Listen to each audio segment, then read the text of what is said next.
नमस्कार मंडळी, कशा आहात? मजेत आहात ना? तर नेहमीप्रमाणे मी आज तुमच्यासाठी घेऊन आलेले एक नवीन व्हिडिओ, ते म्हणजे छोले पनीरची भाजी. आता ही भाजी बनवायची कशी, चला तर मग बघूया.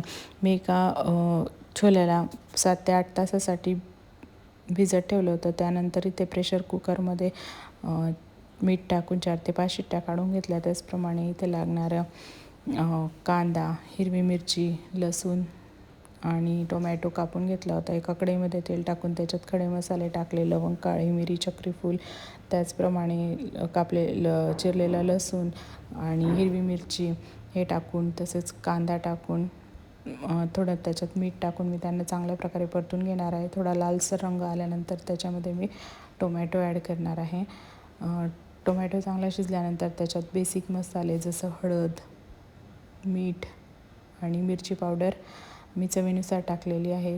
तसंच मी थोडं पाणी पण टाकणार आहे याच्यात किंचित मसाला शिजण्यासाठी. त्याच्यामुळे मसाल्यातलं तेल सेपरेट झालं म्हणजे आपला मसाला रेडी आहे. तर आता मी याच्यात छोले टाकणार आहे. आता छोले मी टाकून घेतलेले आहेत आणि साईडला एका कढईमध्ये मी पनीरचे काप फ्राय करून घेतले हलकासा ब्राऊन रंग येईपर्यंत, आणि त्यानंतर हे काप मी ग्रेव्हीमध्ये टाकून घेणार आहे. तर व्हिडिओ कसा वाटला, आवडल्यास लाईक, शेअर, सबस्क्राईब करायला विसरू नका. Thanks for watching.